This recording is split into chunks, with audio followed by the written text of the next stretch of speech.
الله معكم أحبائي. آخر تطورات الحرب بين روسيا وأوكرانيا حتى صباح 25 من مايو. واصل الجيش الروسي تقدمه مسيطرا على بلدة جديدة في جبهة بوكروفسك، وكذلك التقدمات في جبهات خاركيف سواء في محور زفاتوفي أو غرب نهر أوسكير على الحدود الروسية الأوكرانية. لكن في المقابل كانت الوحدات الأوكرانية قد سيطرت أيضا على إحدى البلدات في اتجاه دانيبرو، وواصلت توسيع سيطرتها في القطاع الغربي من زابوروجي. ما الذي حصل؟ تابعوا التفاصيل حتى النهاية كي لا تفوتوا أي معلومة. ولنبدأ من جبهة بوكروفسك هنا باتجاه سيريفكا، تحديدا في محيط هريشني. الوحدات الروسية فرضت سيطرتها على بلدة فاسيليفكا. الجيش الروسي تمكن من السيطرة على كامل هذه المساحة باللون الزهري كما تشاهدون أمامكم.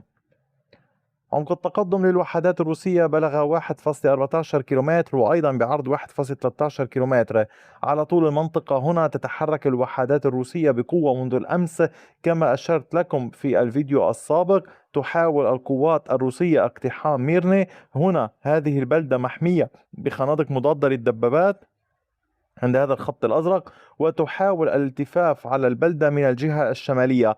طبعا هنا البلدة تمتد على طول الشارع واحد، هي قرية على طول هذا الشارع. ولكن القوات الأوكرانية ليست منتشرة فقط في هذه البلدة، بل في محيطها أيضا تحاول استخدام هذه التحصينات والمواقع الموجودة في محيطها للدفاع. كذلك تحاول عبر مشغلي الطائرات بدون طيار الذين ينتشرون في هذه المنطقة بشكل مكثف الضغط على الجيش الروسي ومنع آلياته من التقدم أو الوحدات المشاة. ولذلك المعركة ليست بالسهلة في هذه المنطقة. على الصعيد المنطقة الموجودة قربها في دانيبرو، تمكنت الوحدات الأوكرانية من التقدم والضغط بشكل كبير، مستعدة السيطرة على قرية ستيبوفي وعلى مساحة واسعة. ما الذي حصل؟ تقدم الجيش الأوكراني في هذا الاتجاه، كانت هذه المنطقة رمادية وسيطر عليها وتقدم في هذا الاتجاه، ضغط بشكل كبير. لاحقا كانت تحت السيطرة الروسية.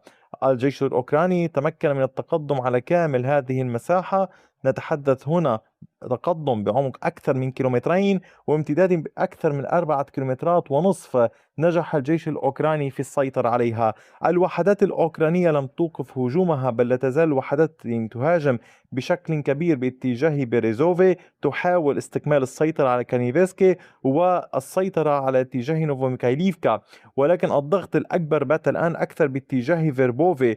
الوحدات الأوكرانية بعد تقدمها في فيشنيفي تضغط في هذه المنطقة على فيربوفي ومن هذه المنطقة على فيربوفي، وتحاول استعادة السيطرة على كامل هذه المنطقة. الروس هنا يحاولون نكون قول الدفاع قدر الإمكان، يحاولون منع الجيش الأوكراني، ولكن الضغط الأوكراني كبير وواسع، ونحن نتحدث عن جبهة قوية جدا، جبهة مرتبطة مباشرة في هذه المنطقة من زابوروجي، حيث لا يزال الجيش الأوكراني يواصل عمليات الضغط على هذا النحو ومن هذا الاتجاه في محاولة للضغط على خط الإمداد للقوات الروسية على طول المنطقة هنا لإعاقة تقدم الوحدات الروسية سواء في اتجاهي كان ريزديفيانكا وفوزديشيفكا أو فيرخنيا تيرسا. فستنجح القوات الأوكرانية بالضغط على القوات الروسية والعودة مجددا إلى هيوبول على طول هذا الطريق، وقطع الإمدادات عن هيليوبول على طول هذا الطريق. يعني هنا خط إمداد هام، تذكروا ذلك. وبالتالي يحاول الجيش الأوكراني أيضا الوصول إليه، وليس فقط دفع القوات الروسية من هذه المنطقة خارج دنيبرو. على صعيد العمليات الأخرى في زابوروجي، تمكنت الوحدات الأوكرانية في القطاع الغربي من التقدم في ستيبنوهيرسك والسيطرة على المزيد. هنا سيطرت الوحدات الأوكرانية على كامل هذه المنطقة باللون الأزرق. نتحدث هنا عن هذا التقدم بعمق 740 مترا بامتداد 1.36 كيلومتر. عشرات المنازل تحت السيطرة الأوكرانية. الهجوم ليس فقط في هذه النقطة، سأقول لكم أمرا. الهجوم يتم حاليا ضغط كبير في هذه المساحة للوصول إلى مفترق الطرق وعقدة الطرق الموجودة هنا. وفي نفس الوقت تحاول القوات الأوكرانية الضغط على هذه المنطقة لإجبار الجيش الروسي على الانسحاب من كامل هذه المنطقة نحو الجنوب أكثر فأكثر. يعني محاولة قطع طرقات على بعضهم البعض، وهذا أمر هام في الحروب. أحيانا يتم الضغط على مسافة صغيرة تؤدي إلى انسحاب الطرف من مساحة كبيرة، ولذلك يحاولون التركيز على ضربات مهمة أماكن مهمة. العمليات أيضا مستمرة في هذه المساحة باللون الرمادي. حاليا القوات الأوكرانية تستطيع تثبيت السيطرة في هذه الاتجاهات، لكنها لا تزال تواصل إرسال قوات باتجاه كاميانسكي. تحاول القوات الروسية التصدي لهذه الهجمات، منع الجيش الأوكراني من إحراز مزيد من التقدم في هذه المنطقة. علينا الانتظار إلى أين ستؤول الأمور. أعود وأقول الجيش الروسي يبعد نحو 20 كيلومترا عن مدينة زابوروجي. أما على صعيد العمليات في جبهات أخرى، نصل إلى مقاطعة خاركيف.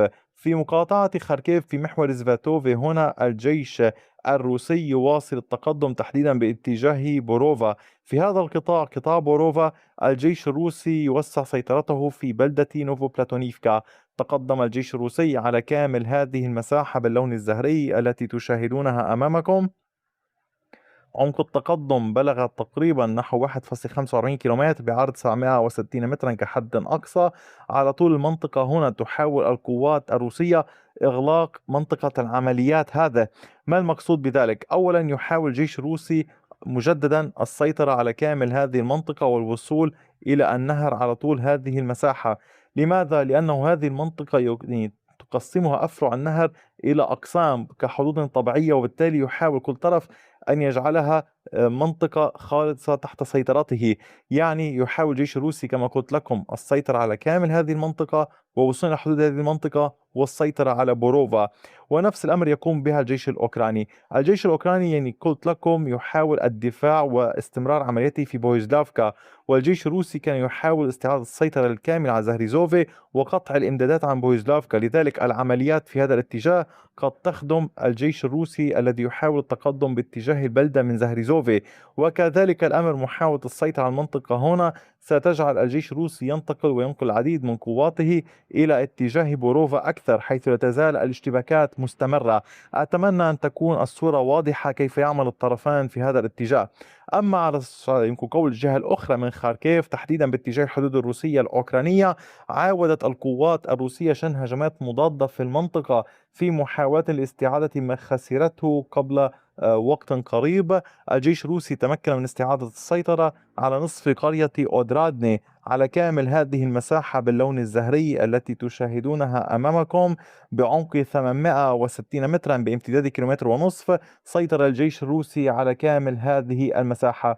العمليات مستمرة والضغط الروسي ليس فقط من هذه الجهة، بل هناك محاولات للتقدم على طول المنطقة هنا وبهذا الاتجاه أيضا للسيطرة على النصف الآخر من هذه البلدة على طول المنطقة هنا، ومحاولة معاودة التقدم مجددا للاقتراب أكثر فأكثر من هذه المنطقة. ولكن يبقى الضغط الأوكراني متواصل في اتجاه ميلوفي والمنطقة هنا، فيما لا تزال جبهة فولشانسك في خاركيف وفي جبهات سومي لا تزال المعارك مستمرة. أما فيما يتعلق بمدينة كوستانتينيفكا، تلاحظون هناك نوع من الجمود في خريطة التغيير، ولكن ليس هناك جمود في المعركة، بل على العكس كلما كانت المعارك أصعب وأقوى أصبح هناك جمود نتيجة تمسك كل طرف بالأماكن التي يسيطر عليها ليمنع الآخر من إحراز أي تقدم. هذه هي الحال، هذه آخر التطورات. تأكدوا دوما من الانضمام للقناة، دعم القناة، مشاركة الفيديوهات، مشاهدة كل ما تقدمه القناة من مسائل مختلفة وليس فقط عن حرب روسيا وأوكرانيا. وشكرا على وقتكم الثمين، وإلى اللقاء بفيديو آخر.